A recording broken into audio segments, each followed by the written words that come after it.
A graça e paz, bem-vindos a mais um momento em que nós paramos para ler um pouquinho da palavra do Senhor. Estamos lendo a Bíblia, de Gênesis até Apocalipse, cada dia um pouquinho, e refletindo naquilo que o Senhor tem para as nossas vidas. Vamos começar com uma oração, pedindo a direção de Deus.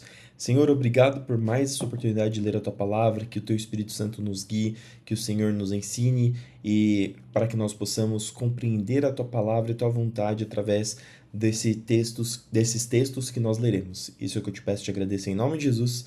Amém. E sem mais delongas, vamos para o texto de hoje, que se encontra em 1 Samuel 29. Nós vamos ler até o 31:13, que é o fim do livro de 1 Samuel, então nós estamos terminando hoje o livro de 1 Samuel. Começaremos amanhã o livro de 2 Samuel. Então, vamos para a história de hoje, que diz: as tropas dos filisteus estavam reunidas em Afeca, e os israelitas acamparam junto à fonte de Jezreel. Lembrando que ontem nós lemos que os exércitos dos filisteus iriam lutar contra os israelitas, e junto dos filisteus estava Davi, que estava se refugiando junto com os filisteus e estava ajudando eles nas batalhas contra os seus inimigos. E o rei dos filisteus chamou Davi para que ele lutasse contra os israelitas. Verso 2: enquanto os governantes filisteus iam à frente de suas tropas de centenas e de milhares, Davi e seus homens marchavam na retaguarda com o rei Aquis. Então os comandantes filisteus perguntaram: o que estes hebreus fazem aqui? Aquis respondeu: este é Davi, servo do rei Saul de Israel. Já faz tempo que está comigo, e desde o dia em que chegou até hoje não encontrei nele nenhuma falta. Mas os comandantes filisteus se iraram. Mande-o de volta para a cidade que o Senhor deu para ele, exigiram. Não pode ir à guerra conosco, e se ele se voltar contra nós na batalha e se tornar nosso adversário?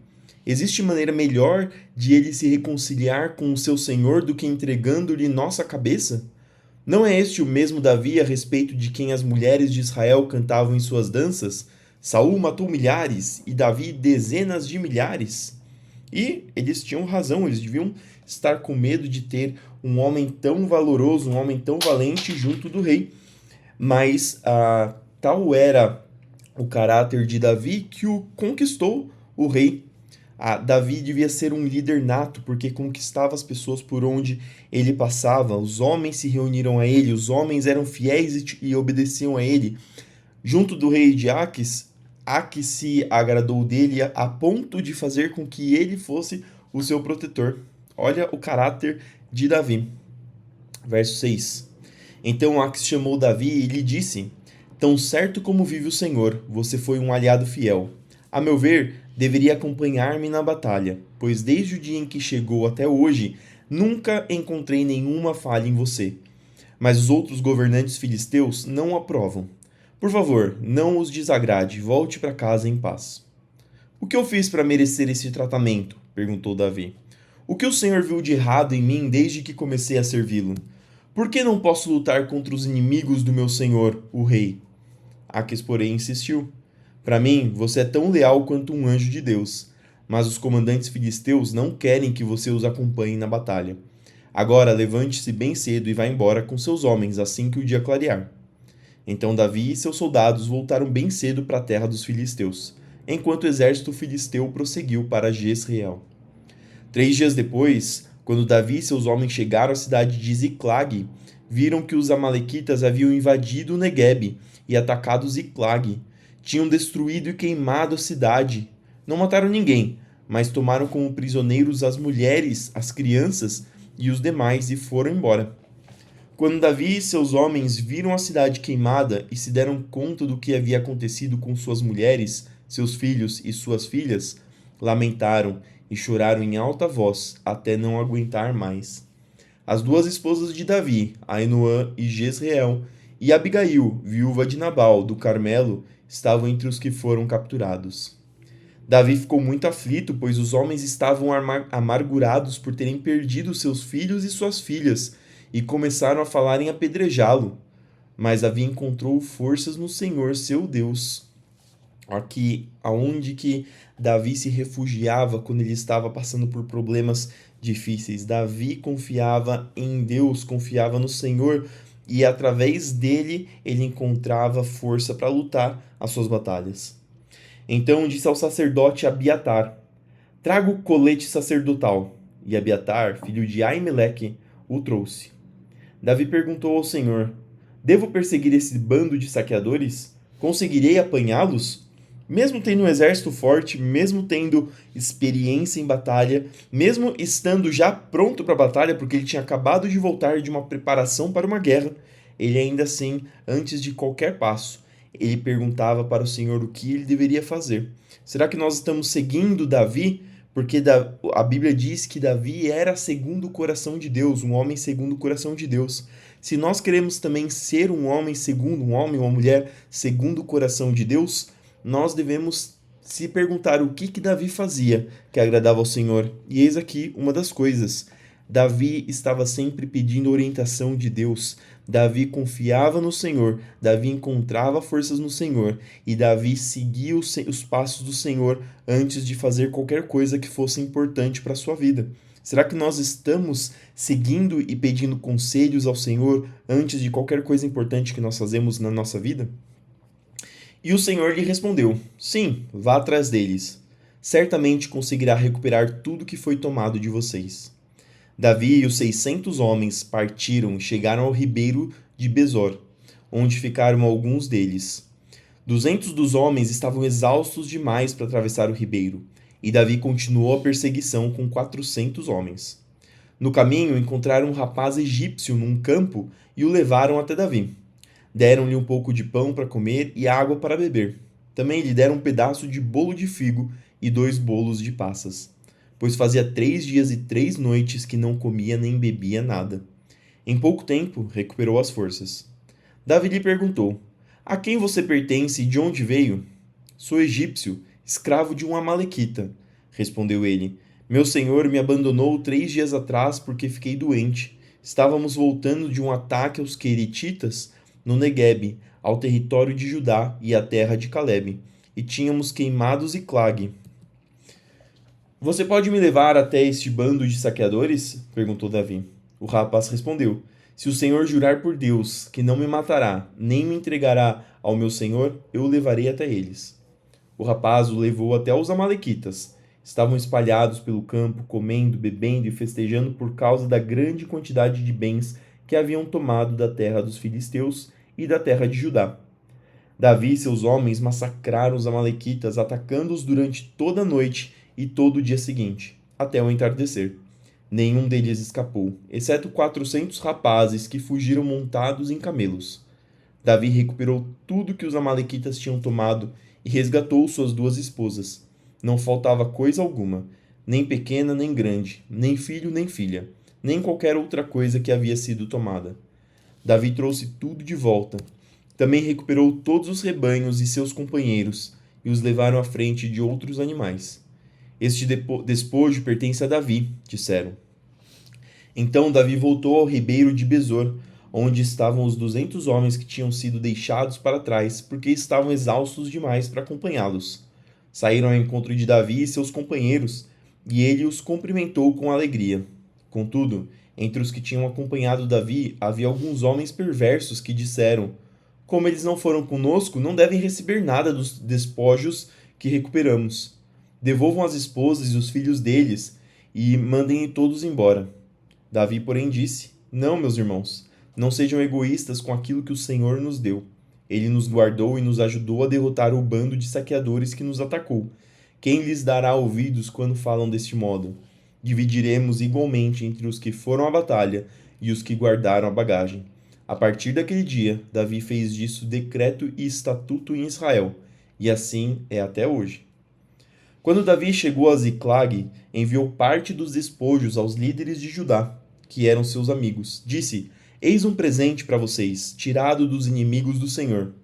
Os presentes foram enviados ao povo das seguintes cidades: Betel, Ramote de Neguebe, Jatir, Aroer, Sifimote, Estemoa, Racal, as cidades dos Jarameelitas e a cidade dos Queneus, Hormá, Borazã, Atasse, Hebrom e todos os lugares por onde Davi e seus homens haviam passado. Enquanto isso, os filisteus atacaram Israel, e os israelitas fugiram deles. Muitos foram mortos nas encostas do monte Gilboa. Os filisteus cercaram Saul e seus filhos e mataram 3 deles: Jonatas, Abinadab e Malquizua. O combate se tornou cada vez mais intenso em volta de Saul, e os arqueiros filisteus o atacaram e o feriram gravemente. Saul disse a seu escudeiro: Pegue sua espada e mate-me, antes que esses filisteus incircuncisos venham, me torturem e zombem de mim. Mas o escudeiro teve medo e não quis matá-lo. Então Saul pegou sua própria espada e se lançou sobre ela. Quando viu que Saul estava morto, o escudeiro se lançou sobre sua espada e morreu ao lado do rei. Foi assim que Saul e seus 3 filhos, seu escudeiro e seus soldados morreram, juntos naquele mesmo dia. Quando os israelitas do outro lado do vale de Jezreel e além do Jordão souberam que os exércitos israelitas haviam fugido e que Saul e seus filhos estavam mortos, abandonaram suas cidades e fugiram. Então os filisteus vieram e ocuparam essas cidades. No dia seguinte, quando os filisteus foram saquear os mortos, encontraram os corpos de Saul e seus 3 filhos no monte Gilboa. Cortaram a cabeça de Saul e removeram sua armadura. Então anunciaram o ocorrido no templo de seus ídolos e ao povo de toda a terra da Filístia. Colocaram a armadura de Saul no templo de Astarote e penduraram o corpo no muro da cidade de Bet-san. Quando os habitantes de Jabes de Gileade souberam que os filisteus haviam feito a Saul, todos os seus guerreiros mais valentes viajaram a noite toda para Bet-san e baixaram do muro os corpos de Saul e seus filhos. Levaram os corpos para Jabes, onde os queimaram. Depois enterraram os ossos debaixo de uma tamargueira em Jabes e jejuaram durante 7 dias. E isso é a mensagem que a necromante tinha trazido. Novamente, não sabemos se foi um anjo do Senhor, se foi algum demônio, se foi realmente Saul através de alguma obra divina de Deus, mas a mensagem foi cumprida, a profecia se cumpriu, mostrando assim que era uma profecia vinda de Deus. João 11:55 até o 12:19. Faltava pouco tempo para a festa judaica da Páscoa e muita gente de toda a região chegou a Jerusalém para participar da cerimônia de purificação antes que a Páscoa começasse. Continuavam procurando Jesus e, estando eles no templo, perguntavam uns aos outros: O que vocês acham? Será que ele virá para a Páscoa? Enquanto isso, os principais sacerdotes e fariseus deram ordens para que, se alguém soubesse onde Jesus estava, o denunciasse de imediato, a fim de que o prendessem. 6 dias antes de começar a Páscoa, Jesus chegou a Betânia, onde morava Lázaro, o homem que ele havia ressuscitado dos mortos. Prepararam um jantar em homenagem a Jesus. Marta servia e Lázaro estava à mesa com ele. Então Maria pegou um frasco de perfume caro, feito de essência de óleo aromático. Ungiu com ele os pés de Jesus e os enxugou com os cabelos. A casa se encheu com a fragrância do perfume. Mas Judas Iscariotes, o discípulo que em breve trairia Jesus, disse: Este perfume valia 300 moedas de prata. Deveria ter sido vendido e o dinheiro dado aos pobres. Não que ele se importasse com os pobres, na verdade era ladrão, e como responsável pelo dinheiro dos discípulos, muitas vezes roubava uma parte para si. Interessante porque Jesus acabava andando com pessoas que não tinham o coração bom. Ele andava com prostitutas, ele andava com ladrões, ele andava com cobradores de impostos.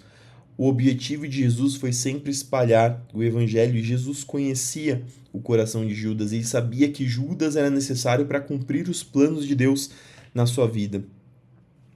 Jesus respondeu: Deixa em paz. Ela fez isso como preparação para meu sepultamento. Vocês sempre terão os pobres em seu meio, mas nem sempre terão a mim. Quando o povo soube da chegada de Jesus, correu para vê-lo, e também a Lázaro, a quem Jesus havia ressuscitado dos mortos.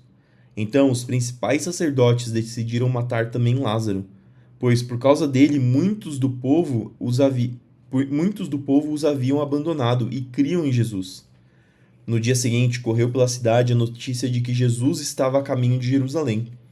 Uma grande multidão de visitantes que tinham vindo para a Páscoa tomou ramos de palmeiras e saiu ao seu encontro, gritando: Hosana! Bendito é o que vem em nome do Senhor! Bendito é o Rei de Israel! Jesus conseguiu um jumentinho e montou nele, cumprindo a profecia que dizia: Não tenha medo, povo de Sião. Vejam, seu rei se aproxima, montado num jumentinho.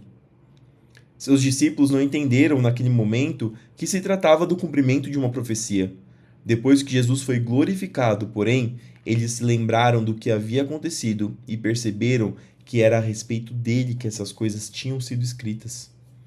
Muitos tinham visto quando Jesus mandou Lázaro sair do túmulo e o ressuscitou dos mortos, e contavam esses fatos a outros. Destes, muitos saíram ao encontro de Jesus porque tinham ouvido falar desse sinal. Então os fariseus disseram uns aos outros: Não podemos fazer nada. Veja, todo mundo segue. Salmos 118, do 1 até o 18. Dêem graças ao Senhor, porque Ele é bom. Seu amor dura para sempre. Todo Israel diga: Seu amor dura para sempre. Os sacerdotes, descendentes de Arão, digam: Seu amor dura para sempre. Todos que temem o Senhor digam: Seu amor dura para sempre. Em minha angústia orei ao Senhor, o Senhor me ouviu e me livrou. O Senhor está comigo, portanto não temerei. O que me podem fazer os simples mortais? Sim, o Senhor está comigo, e Ele me ajudará. Olharei com triunfo para os que me odeiam. É melhor refugiar-se no Senhor que confiar em pessoas. É melhor refugiar-se no Senhor que confiar em príncipes. Todas as nações hostis me cercaram, mas eu as destruí em nome do Senhor. Sim, elas me cercaram de todos os lados, mas eu as destruí em nome do Senhor. Como um enxame de abelhas me rodearam e arderam contra mim como um fogo crepitante, mas eu as destruí em nome do Senhor. Meus inimigos fizeram todo o possível para me derrubar, mas o Senhor me sustentou. O Senhor é minha força e meu cântico, Ele é a minha salvação. No acampamento dos justos há cânticos de alegria e vitória. A mão direita do Senhor realizou grandes feitos. A mão direita do Senhor se levanta em triunfo. A mão direita do Senhor realizou grandes feitos. Não morrerei, pelo contrário, viverei para contar o que o Senhor fez. O Senhor me castigou severamente, mas não me deixou morrer. E por fim, Provérbios 15, 24 até o 26. O caminho da vida leva o prudente para cima. Ele deixa a sepultura para trás. O Senhor derruba a casa dos orgulhosos, mas protege a propriedade da viúva. Os planos perversos são detestáveis para o Senhor, mas ele tem prazer nas palavras puras. E essas foram as palavras de hoje. Espero que elas entrem no seu coração, que façam morada, que você continue meditando nelas dia e noite. Senhor, obrigado por mais esse dia, por mais essa palavra. Continue abençoando, Senhor, para que nós possamos meditar cada dia mais, para que nós possamos ter disciplina, para que nós possamos ter desejos de cada dia mais entender a sua palavra, de conhecer a Ti. Senhor, abençoa o nosso dia, nosso trabalho, nossos estudos, nossos afazeres, seja onde for, que o Senhor vá à nossa frente, protegendo, guardando, guiando.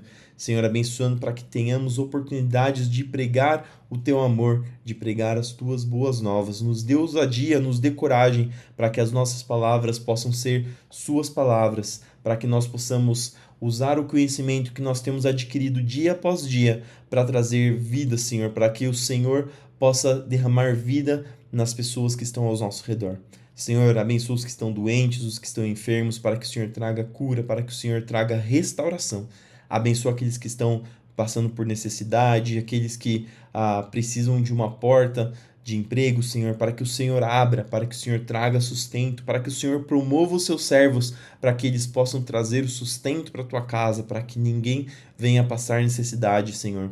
Continua conosco, abençoando para que possamos continuar lutando contra os nossos pecados, para que nós possamos nos aproximar cada dia mais de Ti. Senhor, isso que eu te peço, te agradeço em nome de Jesus. Amém. Que Deus te abençoe, que tudo que você fizer no seu dia prospere. Não se esqueça de que tudo que nós fazemos tem que ser para a glória do Senhor. Fique com Deus e até amanhã para mais um devocional.